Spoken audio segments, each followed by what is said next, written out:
It's been a difficult couple of years for the film world. Many movies are underperforming, the industry has been dogged with strikes, and the lingering spectre of a certain pandemic doesn't seem to have receded quite yet. As such, it can be easy to feel pessimistic about the state of cinema, but it's not all doom and gloom at all. Great movies are still coming out all the time, folks. And even now, over a century after the medium of film was invented, we are witnessing the emergence of new innovations and the artistic high points of many established artists. Just look at the following 9 actors, for example. This lot have all been around for years, and they've just come out on top to deliver their greatest work to date. And quite a few of them have done so out of nowhere. You really do love to see it, don't you? It's thrilling to ponder these actors' future and think of what lies ahead. Will they continue knocking it out of the park, or have their careers just peaked? I hope it's the former. As ever, time will tell. For now though, these performances are definitely their career high point. So I'm Gareth, you're watching What Culture, and here are 9 actors who just delivered their best work ever. Number 9, Demi Moore, The Substance.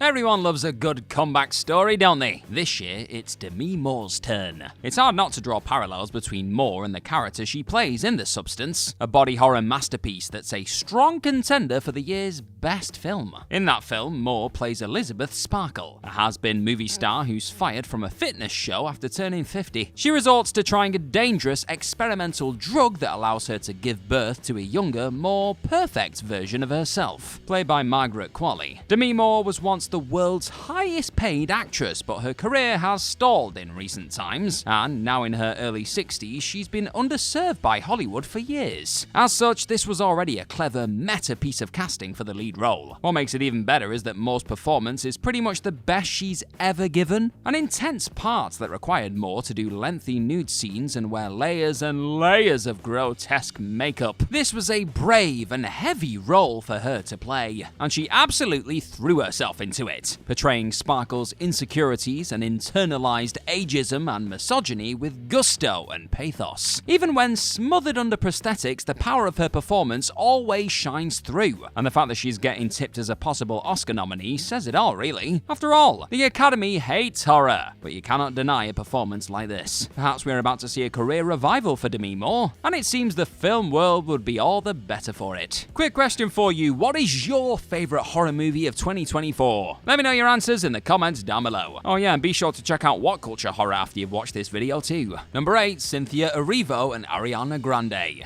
Wicked. 2024's Wicked turned out to be a pretty excellent movie, which was such a pleasant surprise given that it could easily have failed. There are a fair few reasons to doubt its success prior to release, one of the main ones being the casting of Cynthia Erivo and Ariana Grande as Elphaba and Glinda respectively. Both actresses are older than the characters are meant to be, and though Erivo has proven herself many times as an actress, the same can't necessarily be said for Grande. This all seemed like a recipe for failure, but it turned out to be one of those times when it's great to be wrong. For both of these actresses, this is a career highlight. As anyone would expect, they absolutely crush every single one of the songs, with their performance of Defying Gravity being arguably one of the greatest movie moments of 2024 altogether. But they are equally fantastic when they're not singing, folks. Erivo gives a moving portrayal of resilience in the face of discrimination with her vulnerable yet quietly strong performance, while Grande is a delight as Glinda, an initially self-serving, albeit well-meaning character who grows into a better person throughout the film. Apart, they are strong, working in a tandem, they are a double act for the ages, a heartwarming rivalry turned close friendship. They'll definitely pick up some nominations this awards season, and it'll be a thrill to see them back in action in next year's sequel. Number 7, Zendaya Challengers. Zendaya's had one hell of a 2024. Firstly, she appeared in Dune Part 2, and not only was that one of the year's best and most beloved films, and my favourite of 2024, but she gave quite arguably the best performance in the whole damn thing, managing to upstage an already extraordinary ensemble cast. And then, just a month later, she outdid herself in Luca Guadagnino's Challengers. In Challengers, Zendaya plays Tashi, a former tennis superstar turned coach who gets caught up in a complicated love triangle involving herself and two tennis rivals, her ex-boyfriend Patrick and her husband Art. The film is also a career highlight for Josh O'Connor and Mike Feist. But nonetheless, this is the Zendaya show, baby. She absolutely commands the screen, sometimes just with a silent look. And it's impossible to look away from her. Put it like this, if anyone was still in doubt as to Zendaya's acting talent, they will most likely eat their words after watching this movie. Zendaya's finest big screen performance to date. Ironically, Challengers is a flawed movie and arguably one of the year's most overrated. Yet even though she was working with a script that felt like something out of a trashy airport novel, Zendaya still absolutely killed it. That is talent. Number 6, Chris Hemsworth, Furiosa, a Mad Max saga. Thanks to being one of the Avengers, Chris Hemsworth might be a big name in the industry, but there's an argument that he's been rather underutilized in certain ways. He's mainly cast in action hero roles, and while he does these really well, Hemsworth definitely has more range than that. He's superb as racing driver James Hunt in Rush, for example, and gave a disturbing villainous turn in the underrated Bad Times at the El Royale. Furthermore, he's always brought his considerable dramatic and comedic chops to his many blockbuster roles. Hemsworth's casting in Furiosa, a Mad Max story, is likely to do some good things for the guy though. As playing the film's antagonist, Deminaisance, a rare part that allowed Hemsworth to use his native Australian accent, was an invaluable opportunity for him to shed his leading man persona and get lost in a stranger,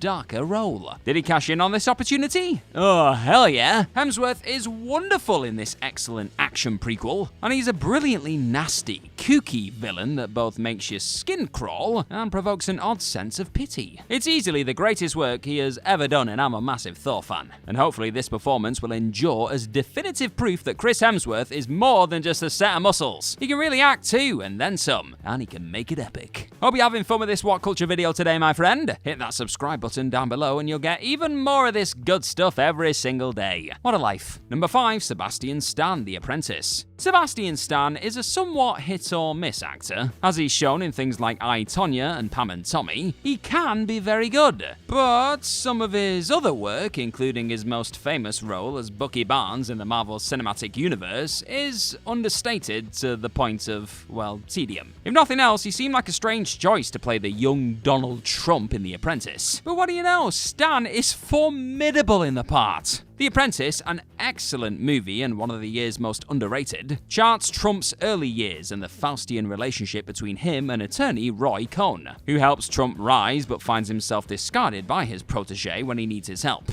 Stan absolutely nails Trump's metamorphosis from an insecure young man with daddy issues to a ruthless, tyrannical business mogul. It's a performance that grows with the character, making this acting turn a tour de force in character development. While Stan is frequently chilling as Trump, and this performance is going to get harder and harder to watch now that he's been re-elected, he never turns the man into a hateful cartoon and imbues him with humanity and vulnerability, making this an unsympathetic yet measured and nuanced portrayal of arguably one of the most loathed men alive today. Sebastian Stan has never been better. Number 4, Hugh Grant, Heretic. Hugh Grant just keeps getting better and better with age. He's like a fine wine. In his younger years, he was very much typecast as the bumbling romantic lead in movies like 4 Weddings and a Funeral, Love Actually, and Notting Hill. And while he did those roles well, he didn't necessarily seem like an actor with that much range. Well, aging out of those type of roles has motivated Grant to broaden his horizons, and the film and TV world is a richer place for it. Over the last few years, Hugh has delivered many astonishing performances on both the big screen and the small, and Heretic might just be his finest work yet. Grant might have seemed like an odd casting choice for a deranged killer, but only to those who hadn't seen some of his more recent performances. Despite his likability in early roles, Grant has thrived on playing villains throughout the last few years. From his hysterically funny turns in things like Paddington 2, to his rich, brilliantly repulsive lead performance as sleazeball politician Jeremy Thorpe in A Very English Scandal. Hugh Grant can always be relied upon to deliver a memorable on-screen antagonist, and his work in Heretic is a sight to behold. He is utterly terrifying throughout, playing Mr. Reed, an intelligent and charming yet chillingly evil psychopath to absolute perfection. Now, Heretic isn't a particularly great movie and completely loses its way in the second half, yet it still has the honor of containing Hugh Grant's best performance to date. Until he throws out another creepy baddie, of course. Number 3, Naomi Scott. Smile 2. Over the course of her career thus far, Naomi Scott has been good in a number of projects. She was lovely as Princess Jasmine in 2019's Aladdin remake, and gave a poignant performance as a sexual assault survivor in Netflix's Anatomy of a Scandal, to give just a couple of examples. But at the same time, nothing she's done before necessarily suggested she was poised for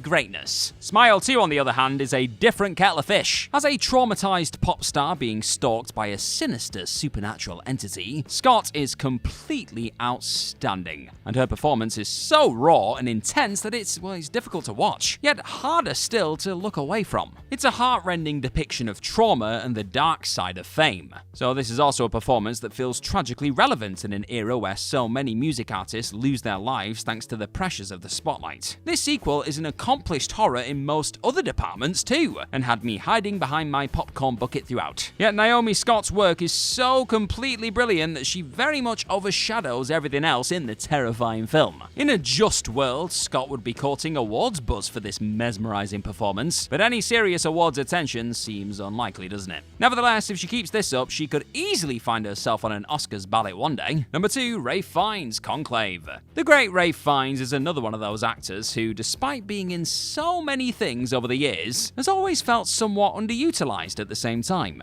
In the same way that Tom Hanks has been pigeonholed into playing nice guy roles, Fiennes usually plays villains or supporting authority figures. Conclave, as such, was a refreshing change of pace for him, and a chance to headline a movie with a meaty, dramatic performance. And the result is one of the very best film performances of 2024. Is it Ralph Fiennes' best film performance ever? Honestly, people, it might just be that. Fiennes plays Cardinal Thomas Lawrence here, the Cardinal Dean facing the formidable task of overseeing the election of the new Pope. Lawrence is a man weighed down by his responsibilities and by his own religious doubts, and Fiennes beautifully performs the part in a subtle yet devastating performance that does so much with so little. Even when the film's story loses its way a bit in the second half, Fiennes keeps it all together, and it seems a foregone conclusion that he'll receive his first Oscar nomination in over 25 years for this magnificent work. And if he won, it would not only be completely deserved, it would also be a bit of poetic justice, after he was on the receiving end of one of the most frustrating Oscar injustices of the last 30 years, losing the Best Supporting Actor Oscar for Schindler's List back in 1994. Get this man a statue. Number 1, Mikey Madison, Honora. Mikey Madison has been around for a few years now, but she's not the most well-known of names. It's unlikely many would have predicted her giving one of the best performances of the year, put it that way. Madison plays sex worker Honora in Honora, Sean Baker's absurdly accomplished dramedy, and this was a tough role for any young actor to take on. The part required Madison to do multiple nude scenes, speak Russian, and display a ton of emotional range, as the character goes through many emotional states during the film. The star does this with ease, faultlessly capturing both the exuberant joy of young love and the heartbreak Honora endures in the film's latter stretches. Furthermore, she's hysterically funny in Honora's comedic scenes, and she speaks Russian convincingly too. I know I've mentioned that twice now, but it's impressive, okay? Mikey Madison absolutely disappears into the role of Annie. Her acting is so embodied and so lived in that it's easy to forget you're watching a character and not documentary footage of a real human being. Honora was already a brilliant movie, yet Madison's work elevates it even further to a borderline masterpiece. It's thanks to her work that audiences will care so deeply about her character and everything that happens to her. And so, with Honora, a star is born. If Mikey Madison doesn't get nominated for an Oscar, then we riot, or post some angry responses about it online.